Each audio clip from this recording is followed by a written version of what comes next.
This conference will now be recorded. Figured I'd go ahead and kick off the recording while we wait for Renuka. Welcome, Yeah, folks, to. she should be Okay, joining. She perfect, just perfect. Well, I'll cover just some quick housekeeping notes and then we can turn the floor over to you. So first of all, thanks everyone for joining this OCP Telco project meeting. Thanks for the flexibility on the change to the date and time. We really appreciate everyone still managing to hop on. Got a couple of presentations today. One, as you guys have heard us discussing some logistics coming in from Meta of an open radio unit. And then I believe we also have an agenda item for the second half of the meeting from Lauren Staley, one of our project leads. So don't see Lauren on quite yet, but in the interest of time, we'll ask the Meta team to kick things off as soon as they're ready. And guys, you have the first half of the hour, so please don't feel rushed if you need to wait for Renuka or anyone else. Bazad, do you know if she was planning to go through the slide deck? Renuka. There's Renuka there. Perfect. Yeah. We've got almost a full cohort here. That's great. Hey, Renuka. She probably has audio problem, like Philip did. Give it just a moment.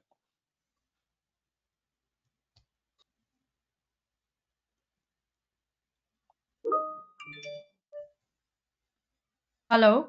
Hey, Michael. Can you hear me okay? We can. Good morning.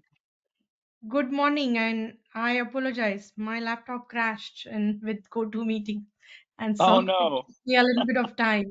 Sorry about that. that's perfectly okay. I was just going over some quick housekeeping notes. But yeah, we are ready if you guys have your full cohort on. I can turn the presentation deck over to whoever will be presenting. Okay, yeah, if you could share the slides there, because again, my laptop isn't cooperating well. But yes, we can start talking. I'll kick it off, and then I have Bezad, I think, and Philip both online. So the three of us should be able to cover it. Yeah, just give me one moment to pull up the slide deck here. Sounds great.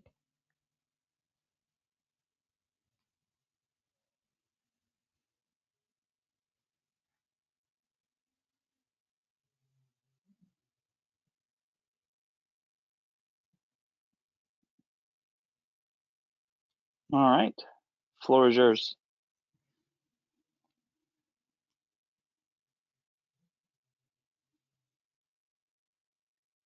Okay. Yeah. Thank you, Michael. So, hi everyone. I don't know if you already went through the introductions, but this is a team from Meta. We used to be called Meta Connectivity in the past, and this program was part of that connectivity work that we have been doing to connect the people, unconnected people, and so on. And so, this program is called Even Star. As part of it, we are developing and building solutions to accelerate adoption of Open RAN. And Open RAN itself is a movement to kind of disaggregate the RAN in a way that there is a mix and match and best of the innovation possible to support the RAN or the radio access network in telecom. And as most of you might be aware, RAN is where most of the capex spend is for the operators, and that's where most of the complexity resides as well. And so this particular program helps to bring focus on how the hardware components are being built for Open RAN, and specifically follows the RU-DU-CU architecture, meaning the way the ORAN Alliance has defined the disaggregated architecture for RAN. And we are bringing in the RU reference design out of that Open RAN system as our contribution into OCP. And the way we have been working on this whole RU program was to build the RU solutions with the community partners. And then those solutions were compliant to the ORAN Alliance 7.2 Open Front Hall specification, as well as the requirements which were published by the TIPS Open RAN project group. And so the objective here is to bring in the RU reference design and provide the access to those through OCP community, and also collaborate on the side with the TIPS Open RAN project group, so that the community can take the whole solution forward and build more such RU reference designs and productize them for accelerating deployments of Open RAN. And so again, in nutshell, this even star design is a reference design. It supports 4G and 5G networks today. It's in alignment with standards. So based off of 3GPP specifications, supports the ORAN Open Front Hall interface, and is in collaboration with the Open RAN project group within TIB, and mentioning all of these kind of adjacent collaborations and baseline compliances, so that we can all relate to how this is standard enough that the operators or the MNOs can take it into the network and make it part of their overall kind of end-to-end solutions. This is the benefits here include that it's a robust alternative in the supply chain. By making sure that it's a standards compliant RU reference design, we are enabling multiple different DU partners to be able to interop with it, and that would mean that we can use the best of the possible components to build the design itself, but can also do a mix and match in terms of how the RU and the DUCU combinations will come alive in the network. This is also helping to empower a lot of the supply chain partners, because building a reference design in itself and then producing SKUs based off of it, that has been we can say capital intensive effort for many of our partners, and that was the reason why Meta kind of started supporting this, and our goal is to create this healthy supply chain ecosystem based off of it, which will again leads to the second benefit of which will eventually lower the overall TCO or the overall spend that is needed to build these systems. And then again, flexibility inherently in there, because you're disaggregating the solution. The components are based off of standard APIs and so on. And so that leads to making sure that there is innovation, there is a pace to it, that multiple partners can take advantage of this base design and are able to then pull on the delta effort to productize it rather than starting from scratch. Now, what is included? So this slide provides more detail. We do have the files themselves, and then the whole solution documentation as well that you can refer to offline. The design includes the whole set of components for the RU, as you can see. And then again, it's based off of a design that we have, I would say, internally kind of optimized to the best possible bill of material. And that's how this came into picture. The design supports a dual band solution, so that would mean that you can support a dual band radio based off of it. It's modularized enough that you can take the learnings from it and say go and reinvent it to do either a single band, or maybe even take some parts of it and work on a tri band and so on. I don't know, Bezad, if you have anything to add here, if you want to add it now, but then we can also provide details as you start working through the files, and if you have any questions there. Yeah, so I think the only thing I can add, by the way, my apologies, I have a bit of a cough, just recovering from a cold. So the only thing I would like to add is that I don't know how familiar you are with radio design, but if you look at this design, it's a little bit unconventional in the sense that if you look at it on the two extremities, on the left and right, you see the duplexers, and then you see the electrical, if you like, guts of the radio in the middle, with two heat sinks coming from back and front. Now, and then the SFP housing has been thermally isolated as well. You can see it right in the front at the bottom right hand side. That's the SFP, if you like, heatsink. It's very unconventional. If you look at today's radios, the filters which are to the left and right here, they're usually inside the radio. But we designed it like this because we felt, we did a lot of thermal analysis, and the team realized that in order to get to a lower volume, reduce the volume of the radio for a dual band to get to something like 26, 27 liters. This is the this is a better design. Um, we showed it in, I think, we showed it in Fuse in Madrid last year, and everybody was very excited to see this new design. It is more complex mechanically, but it has advantages. Um, so I just wanted you to know that you're not dealing with the conventional mechanical design of a radio. There is something new in it. Thanks, Bezat. We can go to the next slide, and please feel free to stop us if there are any questions.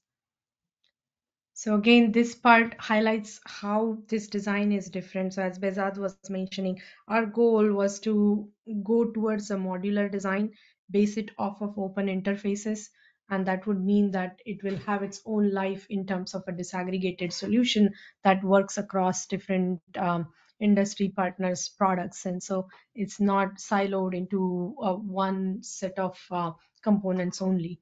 It's unified. Basically, we are working again with the other standards organizations to optimize the bomb, but at the same time keep it on the standards compliant theme, if we may, and then increase leverage for cost optimization. So again, this was an ask from some of the industry partners when we started the program, that the bill of material should be top of mind as we work through optimizing the design. And so that has been a key component. We have been talking to the component partners to see how they can be flexible enough in terms of supplying the best component and adhering to the standards, but at the same time looking at the cost part of it as well. And then there are multiple supply partners who are looking at these designs today and working through their own product roadmap based off of it. And we expect that once we contribute it openly into OCP, this will enable even more OEMs and ODMs to create SKUs and supply solutions based off of it. And again, if you go back to how complex the RAN is, it has been a challenge in the open RAN community, especially to be able to support a set of or a portfolio of SKUs from a single vendor. And the whole idea was that to establish this particular reference design and make it available, so that that building of the portfolio of different SKUs supporting different deployments in regions and so on will make it easier for the partners.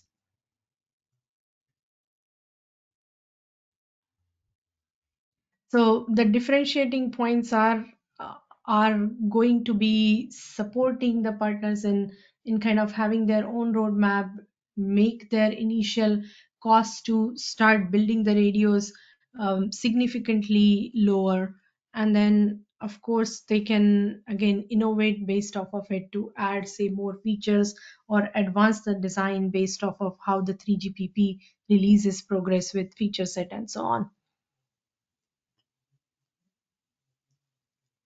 So yeah, so that's the summary of the solution. Again, to summarize it in couple of sentences, this is a RU reference design based off of the disaggregated standard architecture for RAN, supports 4G and 5G in terms of the telecom deployments.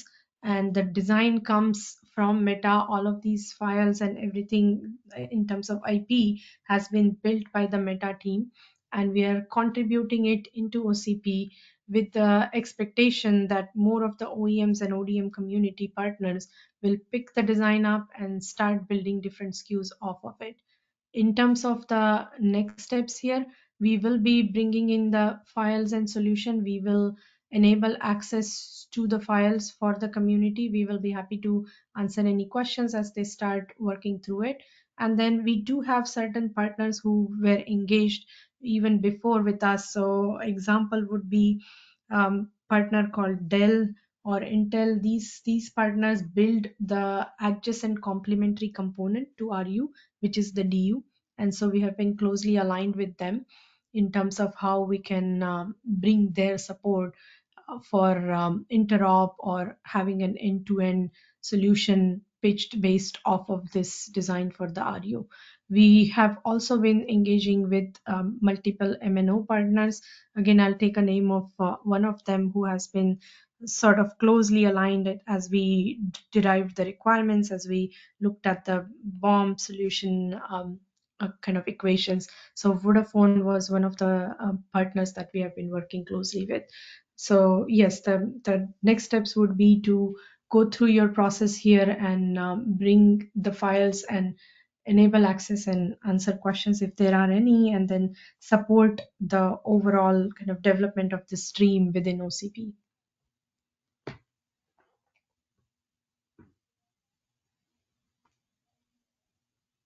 I have a question. This is John from the Hardware Management Project. So you talked about standardization. So does this design contain hardware manageability standards to it? I'm sorry, can you repeat that question? I didn't get the last part. Does the specification you're contributing or design contain hardware manageability architectures? I don't know what the question is, but you know, this is an O-RAN How do you radio. how do you manage this thing? Oh, this is an O-RAN radio. There is an M plane, management plane. There is Or to confirm the question, how do you manage the spec compliance? Is that what you're trying to No, how ask? do you manage the hardware? How do you manage the hardware? Yeah, Yeah. so to Bezat's point, it's the M-Plane, that software, and actually timely enough to mention it because Meta had an M-Plane solution as well that we recently contributed into Linux Foundation. And so that piece of solution is also available, sort of. Okay, thank you.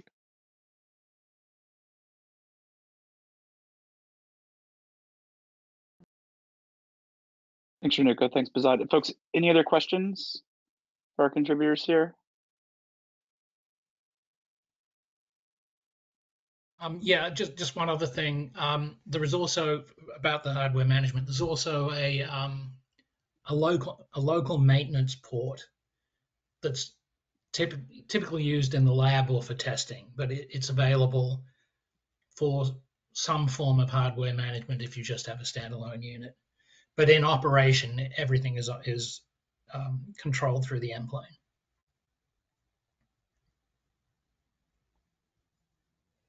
Mm-hmm.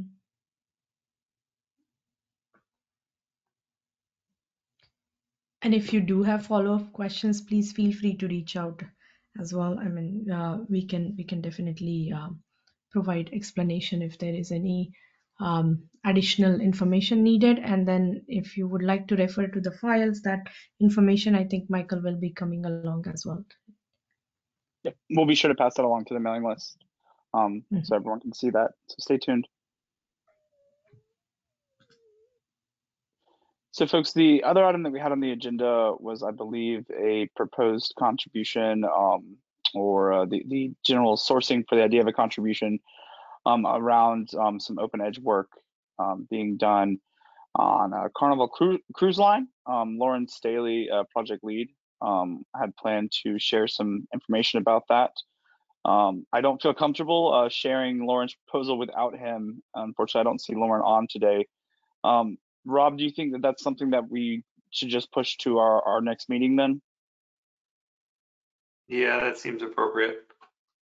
All right. Lauren hasn't responded to my ping from the top of the hour, so I'm not sure we're going to be able to get him. He may have had a conflict. Unless anyone else has any pending items, we may be able to adjourn early today. Hey, Michael, it's Craig. If you wouldn't mind, seeing that it is the monthly call for the Telco group, if you wouldn't mind giving us a rundown for the schedule of events for the upcoming Global Summit. I know there's a call for papers out, those kinds of things. If you could kind of do a level set with the group so everyone's kind of on the same page. Absolutely, Craig. It would be great to get an update from the foundation. That is a great call out. Let me just pull this up and I can share some helpful links for folks as well. Some quick updates on registration for the Global Summit, which by the way is October 17th through 19th of this year.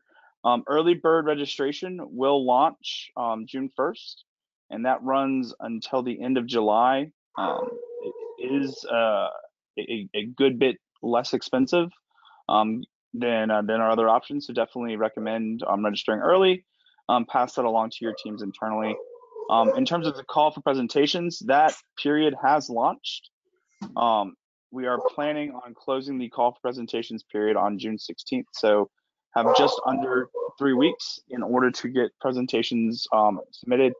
Again, quick reminder, all we need right now is just a very quick abstract, 3 to 4 sentences long, and you can find the link to submit abstracts here on this page. I'll drop that into the chat before we close for the day. Other noteworthy stuff to mention for the Global Summit, sponsor sales are open. I think we are, I think we still have just under 50% of sponsorships available, but they are selling out at a rate faster than we've seen in the past. So if you guys are interested in, having your organization sponsor the Global Summit or participate in that way, I encourage you to get in touch with the OCP events team. And I'll drop contact information there as well. So what I've just placed in the chat and into the chat here is the link to submit for the Global Summit. Please do get your abstracts in as quickly as possible. Rob, anything I've missed there? No. We kind of highlighted it with some of you on the call already around the Experience Center, so you didn't miss anything. Let me just add another piece is, Experience Center pieces compared to other contributions, really looking at, it's on that link page that Michael has, really lends itself to pre-production, things that are better hands-on than they would be maybe in an engineering workshop. Things that are very collaborative with multiple companies. Those are the things that'll get priority. Not something you would typically see in a sponsor booth, but maybe have some overlap. So those are the things we're looking for. It's a big hit. We will not be able to accept all of them. So the earlier you get yours in, if you have an idea for an Experience Center demo, please get it in, and we'll be happy to work with you. Thanks, Rob. I will say that the Experience Center is a very popular area year after year. And as Rob mentioned, it's a great place to showcase some of the collaborative work that's being done. So any questions about that, please reach out to Rob and he can walk through the process.